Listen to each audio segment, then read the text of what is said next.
ಉಲ್ಬಣ ಆಗೋ ಥರ ನಾವೇ ಮಾಡ್ಕೊಳಕತ್ತೇವೆ. ಸೊ ಆದ್ರಿಂದ ನಾವ್ ಇಷ್ಟೇ ಅನ್ಕೋಬೇಕು, ನಾನು ಆರಾಮಿದ್ದೇನೆ, ಚೆನ್ನಾಗಿದ್ದೇನೆ, ಐ ಆಮ್ ಹ್ಯಾಪಿ ಅಂತ. ನೀವ್ ಏನೇನೇನೇನು ಬಯಸ್ತಿರಲ್ಲ ಅದೆಲ್ಲ ಆಗ್ತಾ ಇದೆ ಅಂತ ಅನ್ಕೋಬೇಕು. ಆವಾಗ ಅದು ಆಗ್ಲಿಕ್ಕೆ ಶುರುವಾಗ್ತದೆ. ಆದ್ರಿಂದ ಈ ಸಂಕಲ್ಪ ಮುದ್ರದ ಶಕ್ತಿ ಏನಪ್ಪಾ ಅಂತಂದ್ರೆ ನಮ್ಮನ್ನ ಧನಾತ್ಮಕವಾಗಿ ಚಿಂತನೆ ಮಾಡೋ ಥರ ನಮ್ಮನ್ನ ರೂಪಿಸ್ತದೆ. ಪ್ರತಿ ದಿವಸ ಬೆಳಗ್ಗೆ ಮಾಡಿದ್ರೆ ಒಳ್ಳೇದಿದು. ವಾರಕ್ಕೊಂದು 2 ಸಲ ಆದ್ರೂ ಮಾಡ್ಬೇಕು. ನಿಮ್ಗೆ ಬರ್ನಿಂಗ್ ಇಶ್ಯೂ ಯಾವ್ದಾರ ಇದ್ರಿ ಈಗ ಸದ್ಯಕ್ಕೆ, ನಾ ಹೇಳೇನ್ ಕೆಲವ್ರಿಗೆ, ನಿಮ್ಗೆ ಯಾವ್ದು ಬಹಳ ಕಠಿಣವಾದಂತ ಒಂದು ಸಮಸ್ಯೆ ಇದೆ ಜೀವನದೊಳಗೆ, ಸಮಸ್ಯೆಯನ್ನ you can transcend all your problems in to challenges. So ಅದು ಹೆಂಗಪ್ಪ ಅಂತಂದ್ರೆ ಧನಾತ್ಮಕವಾಗಿ ಚಿಂತನೆ ಮಾಡ್ಕೋತ it will not be a problem, it is only a challenge. ನಮ್ಮ ಜೀವನದೊಳಗೆ ಕೊಟ್ಟಾರಪ್ಪ ಇವರು ಮಾಸ್ತರು, ಗಣಿತ ಮಾಸ್ತರ್ ಕೊಟ್ಟಿರ್ತಾರೆ ಲೆಕ್ಕ, ಅದನ್ನು ಮಾಡಲಿಕ್ಕೆ ನಾನು ಒಂದು ಚಾಲೆಂಜ್ ಆಗಿ ಸ್ವೀಕಾರ ಮಾಡಬೇಕು ಹೊರತು ನಂಗೆ ಬರೋದೇ ಎಲ್ಲೂ ಕೂತ್ಕೋಬಾರ್ದು. ಆ ಥರ ಜೀವನದೊಳಗೆ ಬರುವಂಥ ಕಷ್ಟಗಳು, ಸಮಸ್ಯೆಗಳು ನಮ್ಮನ್ನು ಗಟ್ಟಿ ಮಾಡ್ಲಿಕ್ಕೆ ಬಂದಿರ್ತಾವ. ಕರೆಕ್ಟಾ? ಸೊ ಆ ಗಟ್ಟಿತನವನ್ನು ಸಂಪಾದನೆ ಮಾಡ್ಲಿಕ್ಕೆ ಸಂಕಲ್ಪ ಮುದ್ರೆ ಮಾಡೋದು.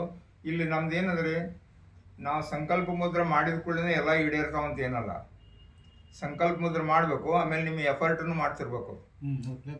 ಪರೀಕ್ಷೆದೊಳಗೆ ಹೋಗಿ ಪೆನ್ ತಗೊಂಡು ಬರೋದ್ರನ್ನ ಪಾಸ್ ಆಗ್ತೀರಿ. ಆ ಪಾಸ್ ಆಗ್ತಾ ಆಗೇನಂತ ಅನ್ಕೋತ ಇದ್ರೆ okay, that is one part of the game. ಇನ್ನೊಂದು ಪಾರ್ಟ್ ಏನಂದ್ರೆ ಆಕ್ಚುಲಿ ಅಲ್ಲಿ ನಿಮ್ದು ಎಫರ್ಟ್ ಏನಾದ್ರೂ ಅದನ್ನ ಹಾಕೋದು. ಸೊ ನಿಮ್ಮ ಎಫರ್ಟ್ 50% ಕೆಲಸ ಮಾಡ್ತದೆ, ದೇವರ ಅನುಗ್ರಹ ಇನ್ನು 50% ಕೆಲಸ ಮಾಡಿ 100% ಸಕ್ಸಸ್ ಆಗ್ತೀರಾ. ಅದಕ್ಕೆ ಬರೀ ದೇವ್ರ ಮೇಲೆ ನಂಬ್ಕೊಂಡು ಕೂಡ್ಬೇಡ್ರಿ. ಹಂಗಂತ ಬರೀ ಎಲ್ಲ ನಾನಾ ಮಾಡ್ತೇನೆ ಅಂತ ಅಹಂಕಾರದಿಂದ ಇರಬಾರ್ದು. ಎರಡರ ಮಧ್ಯದ ಒಂದು ಏನಿದೆಯಲ್ಲ, ಈ ಒಂದು ಪ್ರೊಸೆಸ್ ನೀವು ಅಳವಡಿಸಿದ್ರೆ ನಿಮ್ಮ ಎಫರ್ಟು ಪ್ಲಸ್ ಡಿವೈನ್ ಗ್ರೇಸ್ ಎರಡೂ ಸೇರಿ your life is A total success. ನಾ ಎಷ್ಟೋ ಸಲ ಇದನ್ನ ಅನುಭವಿಸೇನೆ.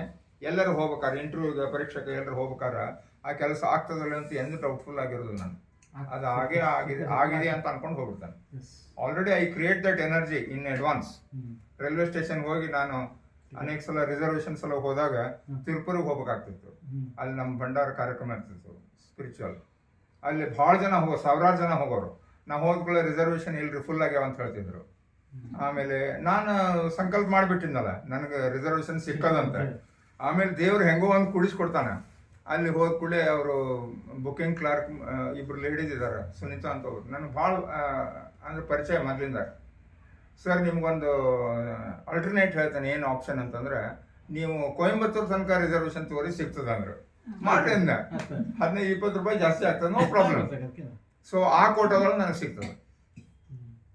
So when I hold positively, ನಾನು ಏನು ಆಗ್ಬೇಕಂತ ನಾನು ಗಟ್ಟಿಯಾಗಿ ಹಿಡ್ಕೊಂಡು ಹೋಗ್ತಾನಲ್ಲ, ಅದನ್ನ ಆಗ್ಲಿಕ್ಕೆ ಏನು ಬೇಕೋ ದೇವ್ರು ಅದನ್ನೆಲ್ಲ ತಯಾರು ಮಾಡಿ ಇಟ್ಟಿರ್ತಾನ. ಇಷ್ಟು ಮಾತ್ರ ಗ್ಯಾರಂಟಿ.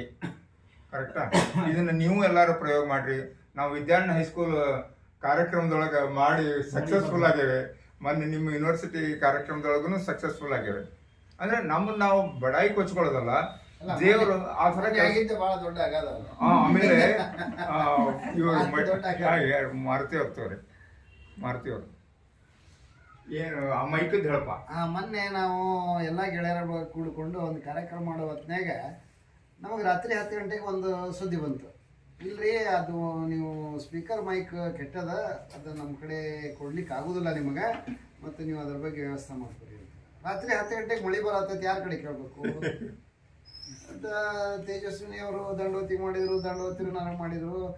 ನಾವು ಒಂದು ಸ್ವಲ್ಪ ಮನಸ್ಸಿನಾಗ ಧೈರ್ಯ ತೊಗೊಂಡು ಇಲ್ಲ ನಾಳೆ ಏನಾದರೂ ಮಾಡೋಣ ಅಂತೇಳಿ. ಅಷ್ಟರೊಳಗೆ ಮತ್ತೊಂದು ಫೋನ್ ಮಾಡಿದ್ರು, 4 ಸರಿ ಫೋನ್ ಮಾಡಿದ್ರು. ಇಲ್ಲ ಶಿಂದೆ ಅವರೇ, ನೀವೇನಾರ ಮಾಡಿ ನನಗೆ ಮೈಕ್ ವ್ಯವಸ್ಥೆ, ಸ್ಪೀಕರ್ ವ್ಯವಸ್ಥೆ ಬೇಕು, ನಾನೇನು ಕೇಳೋದಿಲ್ಲ, ನನಗೆ ಅದು ಬೇಕು. ಆದರೂ ಅದರೊಳಗೆ ನಾವು ಒಂದು 2 ನರ್ಸಗುಡಿ ಮುಂದೆ ಎದುರಿಗೆ ಒಬ್ಬ ಇದ್ದ, ಅವನಿಗೆ 10 ಫೋನ್ ಮಾಡಿದ್ವಿ, ಅವ್ನ ನಂಬರ್ ಸಿಗಲಿಲ್ಲ. ಬೆಳಿಗ್ಗೆ 9ಕ್ಕೆ ಹೋದ್ರೆ ಸಿಗ್ತೈತಿ ಅಂದರೆ ನಾನು ಮುಂಜಾನೆ ಯಥಾ ಪ್ರಕಾರ ನನ್ನ ಒಂದು ವಾಕಿಂಗು ಯೋಗ ಕುಂತಿದ್ದೆ.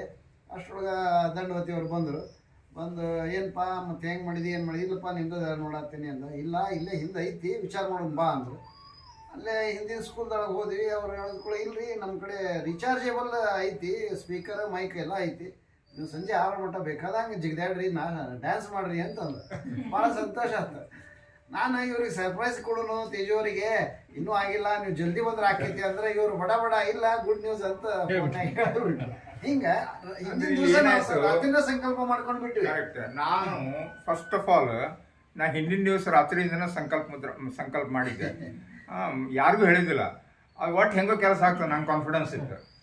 ಇವ್ರ ಒದ್ದಾಡ್ಕೊತ ನಿದ್ದೆ ಮಾಡಲ್ಲ ಹಂಗ ಕೂತಾರ. ಅವ್ರ ಬಿಡಿ ಅವ್ರಿಗೆ ಗೆಳತಿಯವ್ರು 3 ಮಂದಿ ಊರಿಂದ ಬಂದವ್ರು, ಅವರು ನಿದ್ಗೆಡ್ ಹಾಕೋತಾರ. ಕಡೆಗೆ ಏನಪ್ಪಾ ಅಂತಂದ್ರೆ ಅದು ಅವರು ನುಗ್ಗಿಕೆ ಹಣಮಪ್ಪ ಬೇಡ್ಕೊಂಡ್ರು, ಯಾರು ಬೇಡ್ಕೊಂಡ್ರು, ಎಲ್ಲ ಕೂಡಿ ಕೆಲಸ ಆಯ್ತು. ಅಂದ್ರೆ ಏನಪ್ಪಾ ಅಂತಂದ್ರೆ by hook R crook that work gets done. ಇದು ಹಾಗೆ ಆಗ್ತದೆ. ಮಾಡ್ತೇವಪ್ಪ ಅನ್ನೋ ಭಾವನೆ ಇತ್ತಂದ್ರೆ ಆಗ್ತದೆ. ಅದು ಯಾವಾಗ ನಾವು 100% ರಾತ್ರಿ ಎಷ್ಟೊತ್ತಿಗೆ ಕಾನ್ಫಿಡೆನ್ಸ್ ಬಂತಲ್ರಿ. ಸೊ ಅಷ್ಟೇ ಅಲ್ಲ, ನಮ್ಮ ಫ್ರೆಂಡ್ಸ್ ಗ್ರೂಪ್ನೊಳಗೆ ಎಲ್ಲಾರ್ಗು ದೇವ್ರ ಶಕ್ತಿ ಬಂದು ಅವರೆಲ್ಲ ಧೈರ್ಯವಂತರಾಗ್ಲಿಪ್ಪ ಅದನ್ನೂ ಕೇಳ್ಕೊತಿದ್ ನಾನು. ಬಿಕಾಸ್ ನಮ್ದು ಕಾರ್ಯಕ್ರಮ ಸುಸೂತ್ರ ನಡಿಬೇಕಲ್ಲ. ಸೊ ಇದು ಮಾಡಿ ಇಟ್ ವಾಸ್ ಟೋಟಲ್ ಸಕ್ಸಸ್. ಇದು ಬಹಳ ನಮ್ಗೆ ಒಂದು ಹೆಮ್ಮೆ ವಿಷಯ. ಯಾಕಂದ್ರೆ ಎಲ್ಲರೂ ಏಜೆಂಟ್, ಕರೆಕ್ಟ್, ಎಲ್ಲರದು ಆರೋಗ್ಯ ಸರಿ ಇರುದಿಲ್ಲ. ಊರಿಂದ ಪರಿಸರದಿಂದ ಬರ್ತಾರ, ರಾತ್ರಿ ನಿದ್ದೆ ಮಳಿ ವರುಣದೇವ ಕಾಯ್ದ ಬಾಳ ಮಳಿ ಮುಂಜಾ 9 ತನ ಮಳಿ ಸಲುವಾಗಿ ಆ ಹಿಂದಿನ ದಿವಸ ನಾವೆಲ್ಲ ಮಾಡಿದ್ವಿ. 9 ಗಂಟೆ ಆದ್ಮೇಲೆ ತಾನ ಸ್ವಚ್ಛ ಆಗ್ಬಿಡ್ತು. ಇಡೀ ದಿವಸ ಮಳಿ ಬರ್ಲಿಲ್ಲ. ನಮ್ಮ ಜೀವನದ ಸಕ್ಸಸ್ ಇಷ್ಟ. ಕನ್ಕ್ಲೂಷನ್ ಏನಪ್ಪಾ ಅಂತಂದ್ರೆ ನಮ್ಮ life it will be successful ಅಲ್ಲ, ಇಟ್ ಈಸ್ ಸಕ್ಸಸ್ಫುಲ್ ಅಂತ ಅನ್ಕೋತಾ ಹೋಗ್ರಿ. I am happy, healthy and prosperous. My life is successful. Both materially and spiritually. ಅಂತ ನೀವು ಮಾಡ್ರೆ 100% ನಿಮ್ಗೆ ಅದು ಸಿಗ್ತದೆ. ಸೊ ಇದಕ್ಕಾಗಿ ಪ್ರತಿನಿತ್ಯ ರೇಖಿ ಸಾಧನೆಯನ್ನು ಎಲ್ಲರೂ ತಪ್ಪದೆ ಮಾಡ್ರಿ ಅಂತ ನಾನು ನಿಮ್ಮಲ್ಲಿ ವಿನಂತಿ ಪೂರ್ವಕ ಕೇಳ್ಕೊಳ್ತೇನೆ. ಮತ್ತೆ ನಾಳೆ ಇದೇ ಸಮಯಕ್ಕೆ ಸೇರೋಣಂತೆ, ಒಂದು ಪ್ರಾರ್ಥನೆ ಮಾಡೋಣಂತ. 3 ಸಲ ಓಂಕಾರ ಹೇಳಿ. ಓ